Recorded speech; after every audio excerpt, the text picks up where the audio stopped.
शांति, अपार शांति, सभी चिंताओं से परे, अनुपम, अनूठी, सुखमय शांति का अनुभव हुआ मुझे।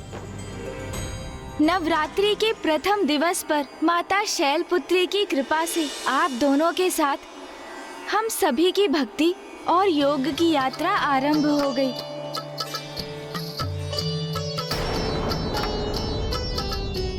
क्या हुआ माता सरला? आप किस विचार में खो गई? यही, पुत्र हो अथवा पुत्री, माँ तो अपनी संतान को समान स्नेह देती, उनमें कोई भेदभाव नहीं करती। किंतु माता आदि शक्ति को पुत्री रूप में प्राप्त करना, ये जो परम सौभाग्य माता मैना और महाराज हिमावन को प्राप्त हुआ, ये तो उनके अद्भुत पुण्य संचय का ही परिणाम था। सत्य है, पुत्री के माता पिता बनने का सुख तो बहुत बड़ा सौभाग्य है। आप सर्वथा उचित कह रही हैं माता। स्त्री तो स्वयं शक्ति की ही प्रतीक है। वो स्त्री जो पहले पुत्री के रूप में जन्म लेती है, किंतु पुत्री प्राप्त करना सहज नहीं। उन्हें प्राप्त करने के लिए देवी मैना और हिमावन को अत्यंत ही कठोर तप करने पड़े थे। प्रत्येक कन्या में तो स्वयं माता आदि शक्ति का ही वास होता है। अनेकों पुण्य संचित होने के पश्चात ही एक पुत्री का जन्म होता है, और ये स्वयं में एक बहुत बड़ा सौभाग्य है। मैं तुम्हारी पुत्री बनकर तुम्हारी मनोकामना अवश्य पूर्ण करूंगी। इसीलिए हम कन्या पूजन भी करते हैं। जिनके परिवार में कन्याएं जन्म लेती हैं, वो अत्यंत सौभाग्यशाली होते हैं, क्योंकि उन पर स्वयं माता की कृपा दृष्टि जो होती है। पुत्री को जन्म देकर उसके माता पिता बनना तो स्वयं एक महान पुण्य है। अब आइए आज की आरती संपन्न कर लें।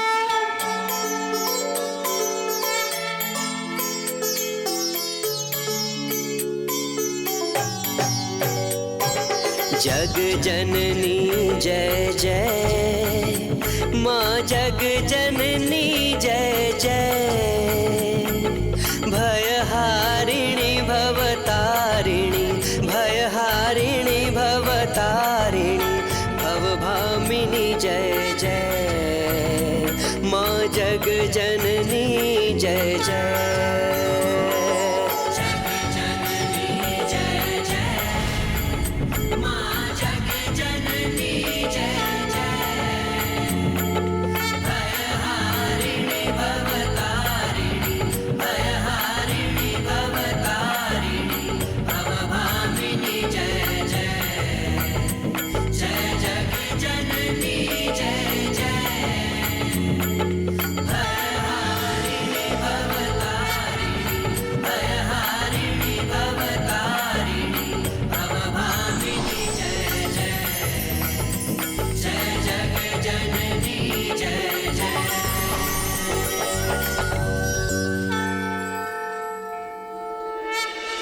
माता सरला, महाराज देवदास, कल भोर में नवरात्रि के द्वितीय दिवस पर हम माता के द्वितीय रूप की कथा जानेंगे।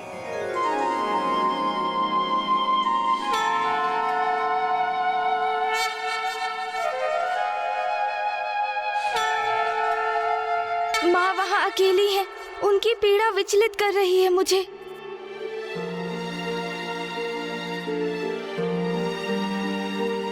गणेश, तुम्हारी अधीरता का आभास है मुझे गणेश। भैया, हमने अभी माँ के नव रूपों की पूजा आरंभ की है। हमारे मनोरथ के सिद्ध होने में पूजा की संपूर्ण अवधि शेष है अभी। भैया, क्योंकि वहाँ माँ सर्वथा अकेली है, पिताश्री की प्रतीक्षा कर रही है, और वही माँ के मंदिर के बाहर ऋषि जैगेश्वर ने पिताश्री के दर्शन की अभिलाषा में स्वयं को अन्न जल से वंचित रखा है। माता की कथा के संपन्न होने तक ऋषिवर का कुछ अहित हुआ तो अनर्थ हो जाएगा भैया। और उधर ज्ञात नहीं दुर्गमासुर वेद माता को कहाँ स्थित कर उनके साथ कैसा दुर्व्यवहार कर रहा होगा। इतना ही नहीं, पिताश्री मंदार पर्वत पर ही स्थित है। अपने उस वचन के कारण काशी लौटने में असमर्थ हैं। जो उन्होंने राजा देवोदास को दिया था। महादेव, काशी में मात्र एक ही राजा रह सकता है। फिर वो काशी राजा आप हैं अथवा मैं। और यदि राजा बनने का कर्तव्य मुझे पालन करना है तो आपको काशी छोड़कर जाना होगा महादेव, तो आपको काशी छोड़कर जाना होगा महादेव। तो आप ही बताइए भैया, ऐसी स्थिति में मैं अशांत और अधीर कैसे ना हो। तुम सर्वथा उचित कह रहे हो गणेश। समय के साथ स्पर्धा है हमारी, जिसमें अब एक एक पल असहनीय हो रहा है। किंतु गणेश, हमें यह भी स्मरण रखना चाहिए कि संसार में जो कुछ भी होता है वो माँ की इच्छा के अनुसार ही होता है। और वो भी यही चाहती हैं कि हम सभी नवरात्रि के व्रत रखें, उनका पूजन करें, और माँ की इच्छा की पूर्ति हम पूर्ण निष्ठा और संपूर्ण भक्ति भाव से करेंगे। क्योंकि जब और कोई मार्ग नहीं सोचता तो भक्ति में डूबकर ही अपना कर्तव्य निभाना चाहिए। क्योंकि माँ अपने भक्तों को कभी निराश नहीं करती गणेश। उचित है भैया, माँ ही इन सभी संकटों का निदान करेंगी। मैं तो अब बड़ी उत्सुकता से कल भोर की प्रतीक्षा कर रहा हूँ। माँ की कथा जब तक संपन्न नहीं होगी तब तक महाराज देवोदास नहीं समझ सकेंगे कि उनसे कैसी अनिष्टकारी भूल हो गई है।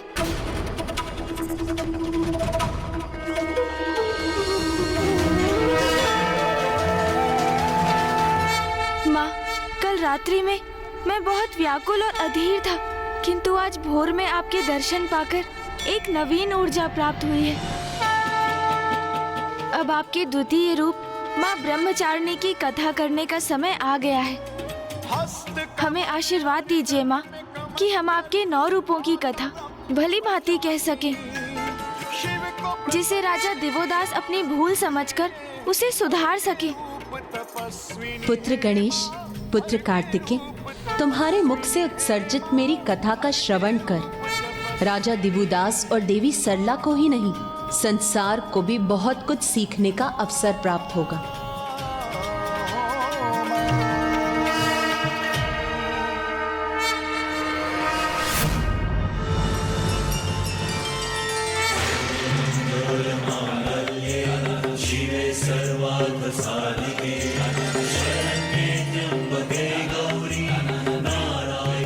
गणेश जी, कृतेश जी, नवरात्रि के द्वितीय दिवस का कन्या पूजन पूर्ण विधि विधान से संपन्न हो गया।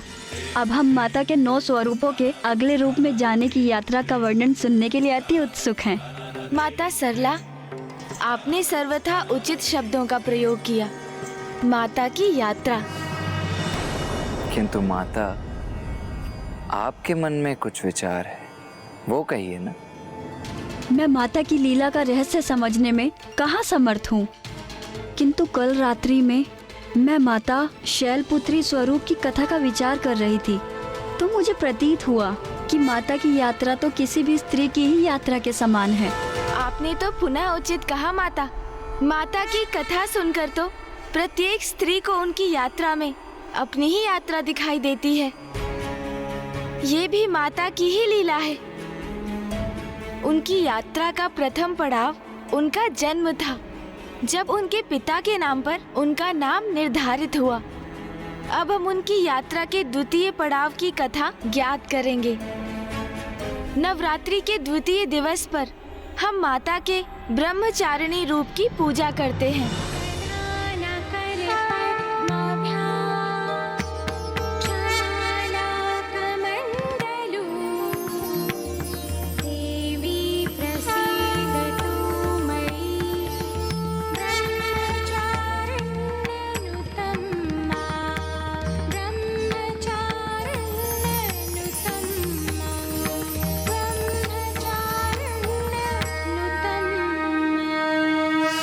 क्या है?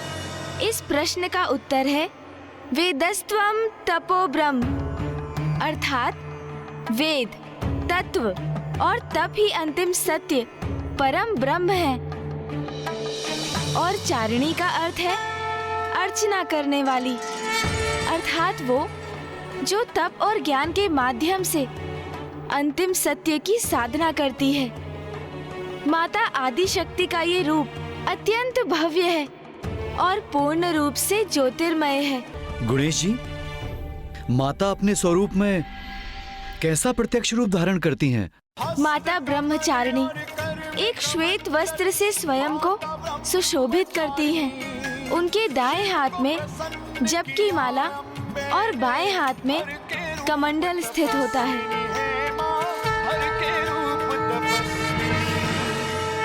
अब मैं आपको माता ब्रह्मचारिणी की कथा सुनाता हूँ। अपने माता पिता के अपार लाड़ दुलार में माता शैलपुत्री की आयु में वृद्धि होने लगी।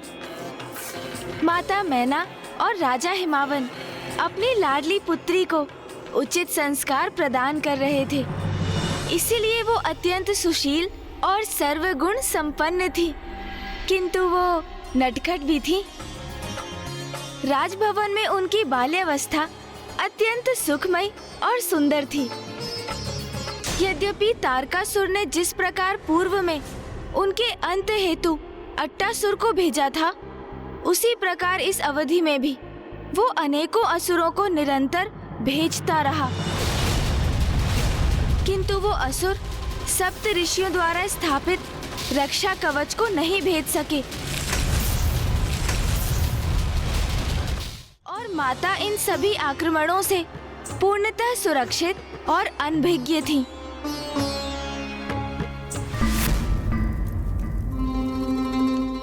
लौटा क्यों नहीं अट्टासुर अभी तक?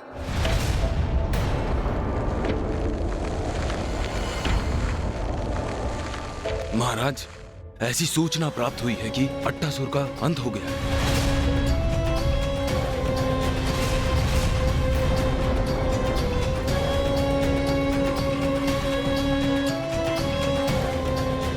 अंत हो गया अट्टासुर का?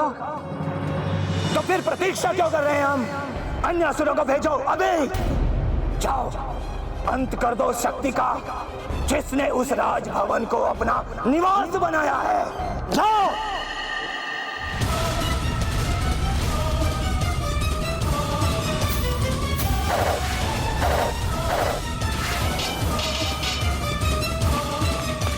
तारकासुर भयंकर से भयंकर असुरों को भेजता गया और एक एक कर उन सभी असुरों का अंत होता गया। अंततः तारकासुर इतना आवेशित और अधीर हो गया कि वो स्वयं अब हिमालय पर्वत की ओर बढ़ चला। अब स्वयं देखता हूं मैं, कौन है ये मायावी शक्ति जिसने मेरे अनेकों असुरों को क्षति पहुंचाई है। पुत्री पार्वती,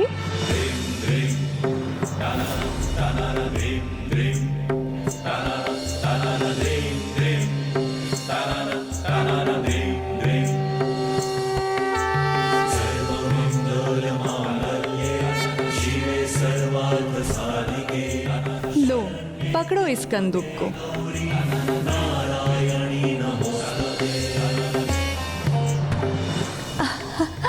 अरे वाह, अति उत्तम पुत्री पार्वती।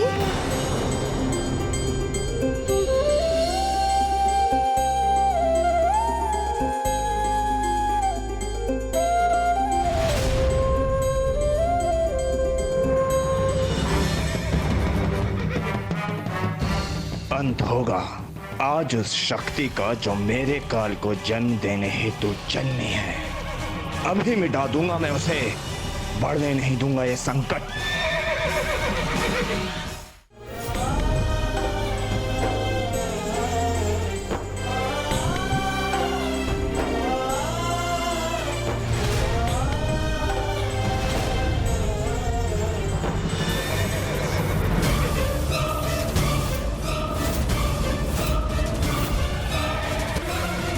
ये दुष्ट तारकासुर तो यहाँ पर भी पहुंच गए। कहीं ये राजा हिमावंत के राजभवन पहुंचकर कहीं कोई अनर्थ न कर दे। निश्चिंत रहिए देवराजेंद्र, अब वहां कोई और अनर्थ नहीं होगा।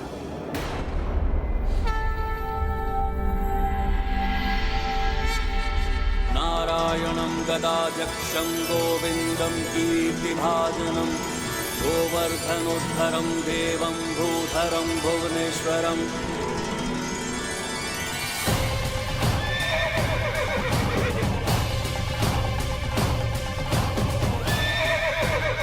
कहाँ गया ये राजभवन? मुझे दिखाई क्यों नहीं दे रहा?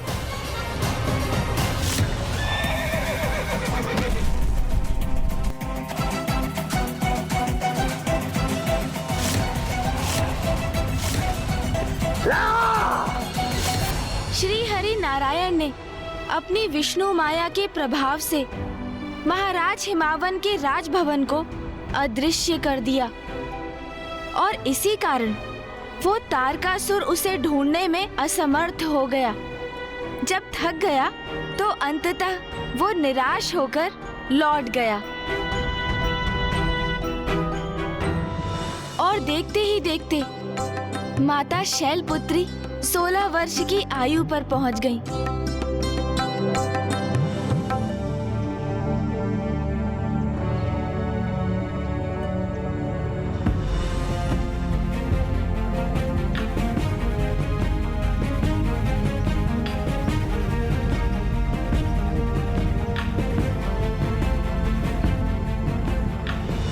अब आएगा क्रीड़ा का आनंद मुझे। पार्वती को मैं इस हिम कंदुक से सताऊंगी, देखना। पार्वती, पार्वती कहाँ हो तुम? पार्वती, पार्वती, पार्वती कहाँ हो? सखी जया और विजया कितने भी प्रयास कर लो, इस क्रीड़ा में मुझे नहीं परास्त कर सकोगी। पार्वती, कहाँ हो तुम? पार्वती,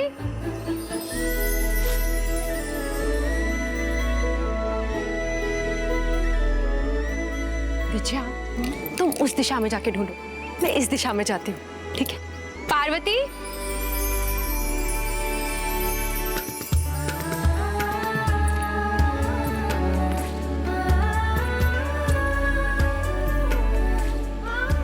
पार्वती, कहाँ हो तुम? पार्वती, पार्वती, पार्वती, पार्वती, पार्वती, कहाँ चली गई? पार्वती, विजया, पार्वती मिली? नहीं, तुम्हें मिली? पार्वती, पार्वती,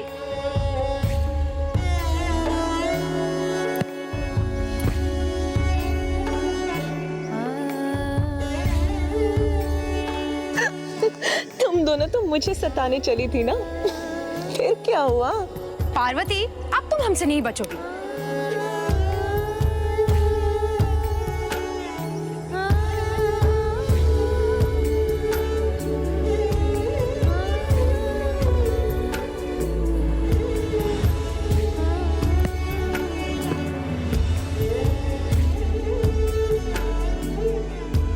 पार्वती कहाँ है? पार्वती, पार्वती, पार्वती, पार्वती,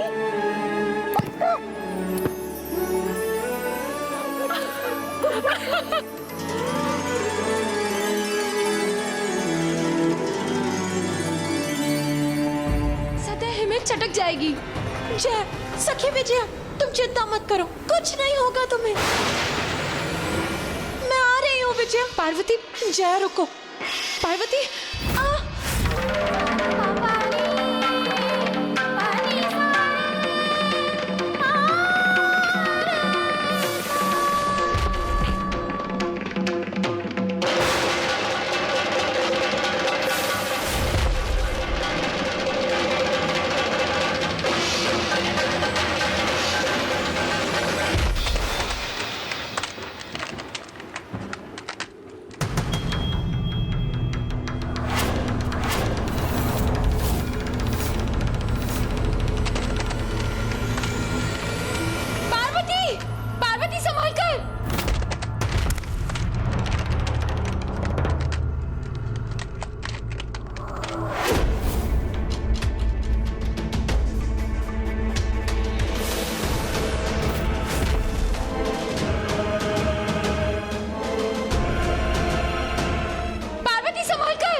हुए रखना विजया।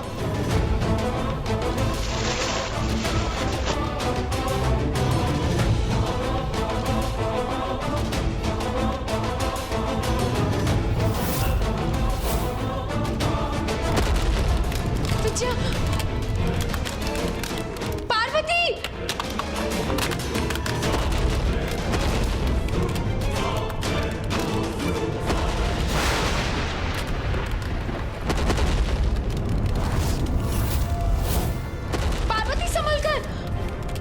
सतह हिम पर स्थित हो, हटो वहां से।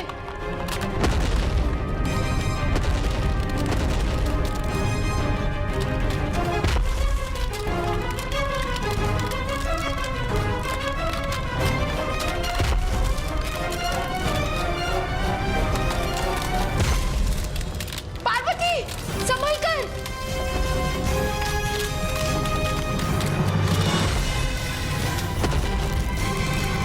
सखी विजया, सखी तुम कुशल तो हो ना? हाँ पार्वती, मैं तो कुशल हूँ। हमें शीघ्र लौटना होगा। माँ और पिताश्री अवश्य ही चिंतित होंगे।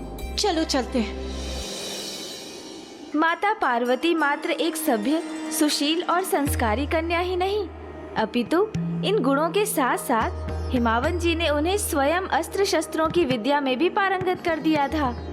माता मैना माता शैलपुत्री को व्रत आदि के लिए प्रेरित करती थी, जिससे उनकी पुत्री को श्रेष्ठतम वर प्राप्त हो। ऐसा पति जिनके लिए उनका जन्म हुआ था। जहाँ एक और महादेव माता आदिशक्ति के जन्म से अनभिज्ञ अपनी चिर ध्यान साधना में लीन थे, वहीं देवता भी माता पार्वती और महादेव की भेंट के उस क्षण की बड़ी अधीरता से प्रतीक्षा कर रहे थे। ब्रह्मदेव, नारायण, अब और विलंब क्यों? यदि किसी कारण संयोग संभव नहीं है तो क्यों ना हम ही माता आदिशक्ति और महादेव की भेंट का कारण प्रस्तुत कर दें।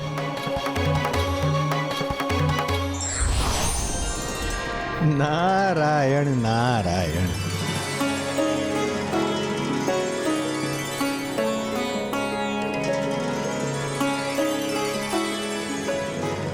देवर्षि नारद, आप क्या कहना चाहते हैं इसकी मुझे हो चुकी है अनुभूति।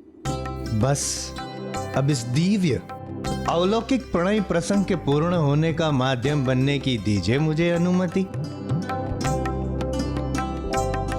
फिर नेक कार्य में विलंब कैसा? क्योंकि एकमात्र आप ही तो हैं जो इस कार्य को पूर्ण कर सकते हैं।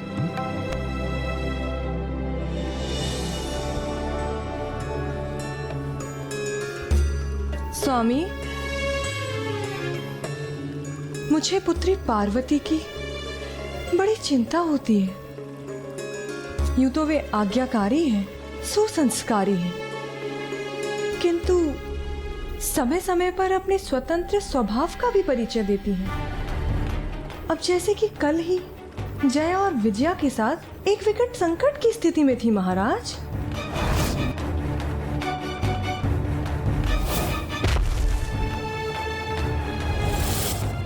मेरे विचार से अब हमें उसके योग्य एक उचित वर ढूंढना चाहिए। प्रिय, आप व्यर्थ में चिंता कर रही हैं। हमारी पुत्री पार्वती के स्वभाव में और भी स्थिरता लाने हेतु हमें विवाह के अलावा और भी कोई उपाय अवश्य करने चाहिए। नारायण नारायण। सेवा। देव ऋषि नारद, प्रणाम देव ऋषि नारद। आइए, आसन ग्रहण कीजिए।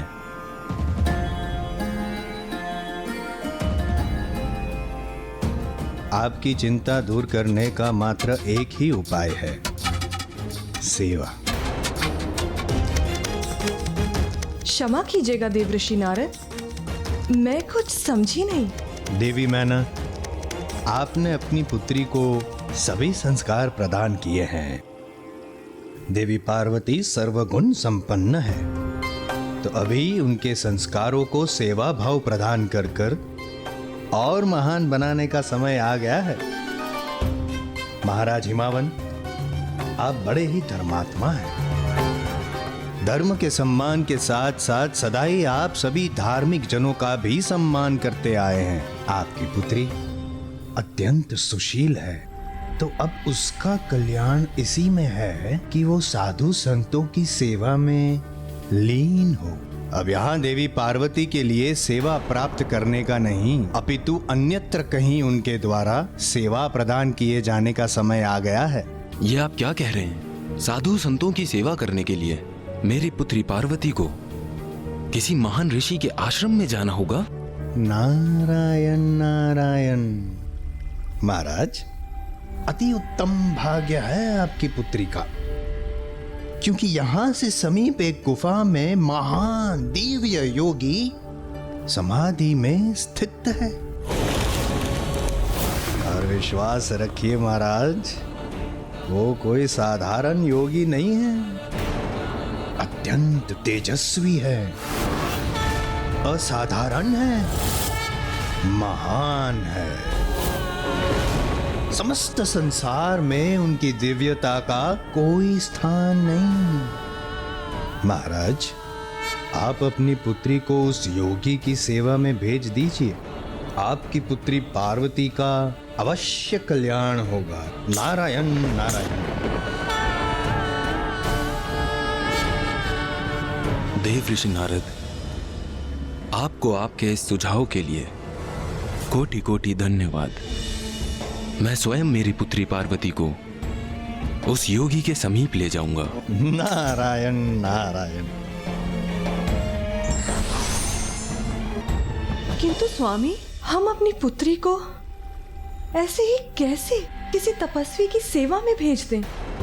देवी मैना, ये सुझाव स्वयं देव ऋषि नारद ने दिया है।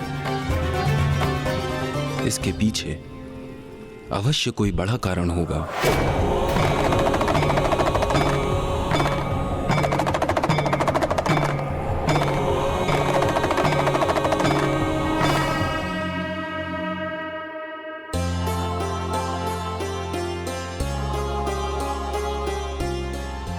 जाओ पुत्री, जाओ, जाकर उन महान योगी की सेवा करो, जिससे वो तुम पर प्रसन्न हो, तुम्हारी समस्त मनोकामनाओं की पूर्ति का वरदान दे। माँ, सेवा तो तभी तक सेवा रहती है जब वो बिना किसी अपेक्षा की जाए। मैं भी संपूर्ण समर्पण से उनकी सेवा करूंगी, इसी भाव से कि उनके आशीर्वाद के सिवाय मुझे उनसे और कुछ भी नहीं चाहिए।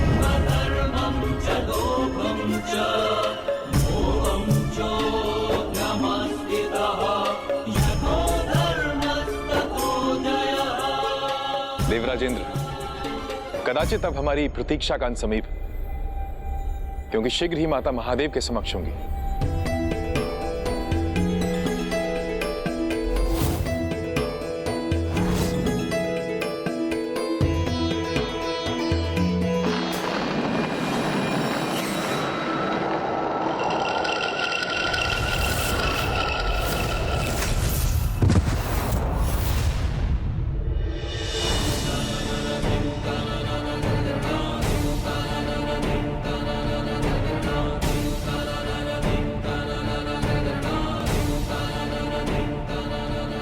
वो देखो पुत्री, वहां उस गुफा में वो महान योगी समाधि में स्थित है।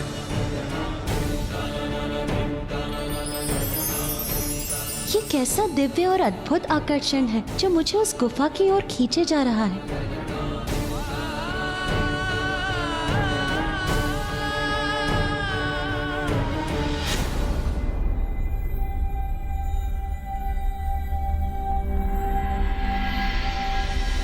पुत्री पार्वती, पुत्री पार्वती, पुत्री पार्वती।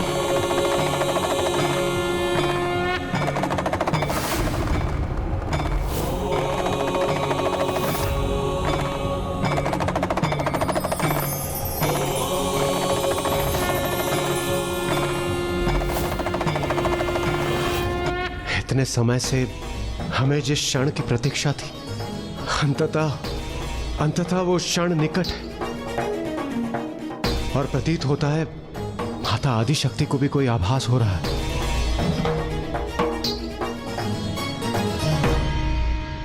जी पिताश्री।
रक्ताम्बुजवासिनी विलसिनी छन्दांशु तेजस्विनी या रक्तारुधिराम्बरा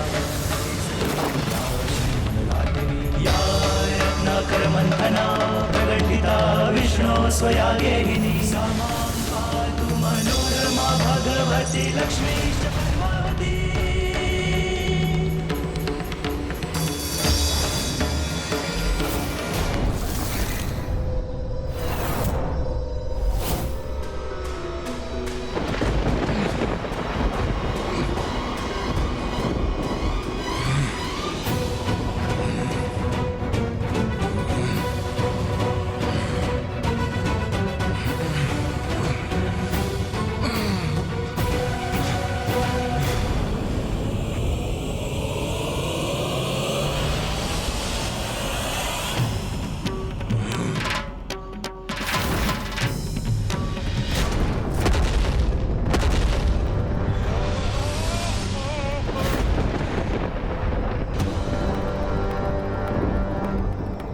ये तो राजा हिमावन ही है। जाओ और जाकर राजा हिमावन के राजभवन में देखो कि अभी वहां क्या हो रहा है, और यदि वहां पर देवी मैना ने गर्भ धारण किया है तो उसे वहीं पर निकल जाओ।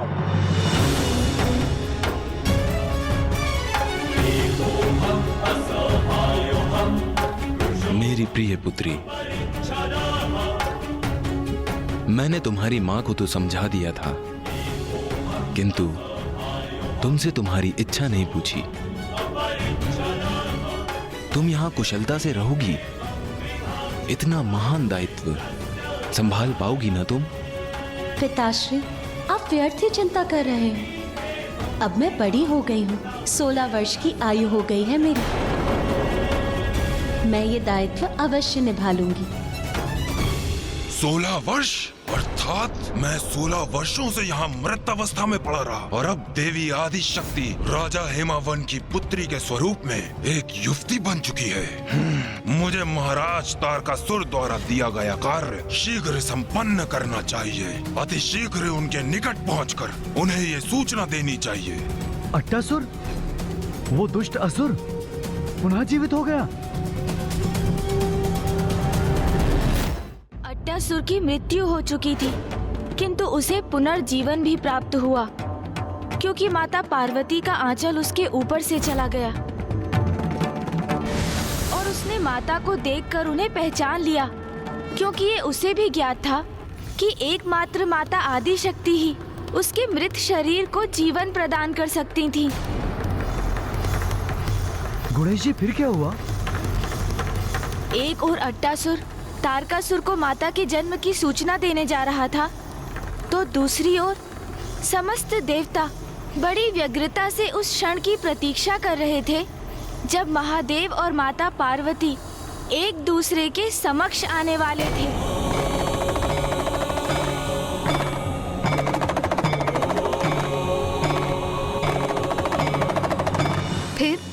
फिर क्या हुआ? 16 वर्षों की दीर्घ अवधि के लिए मृत अवस्था में था वो दुष्ट। इसीलिए उसके शरीर का भी क्षय हुआ था। जीर्ण शीर्ण अवस्था में थे उसके पंख, किंतु उसके जीवन का तो मात्र एक ही ध्येय था कि तारकासुर को बता सके कि माता पार्वती का जन्म हो चुका है। और अब तो वो एक युवती में भी परिवर्तित हो चुकी है। और जैसे ही महाराज हिमावन और माता पार्वती आगे बढ़े, उस दुष्ट अट्टासुर ने उनकी दृष्टि से छिपकर उड़ान भरने की तैयारी कर ली। किंतु देवता वो भी उसे नहीं देख सके। सभी देवता, यहाँ तक कि नारायण और ब्रह्मदेव भी अपनी श्वास रोके महादेव और माता पार्वती की भेंट के इस दिव्य और अलौकिक घटना के प्रत्यक्षदर्शी बनने के लिए आतुर थे। इसलिए उनका ध्यान भी अट्टासुर पर नहीं गया और उस दुष्ट ने उसके दुर्बल पड़े शरीर में जितनी भी शक्तियां शेष थीं, उन्हें एकत्रित कर अपनी उड़ान में झोंक दिया।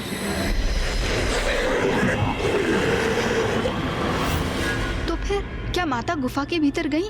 उन्हें महादेव के दर्शन हुए? उन्होंने एक दूसरे को देखा?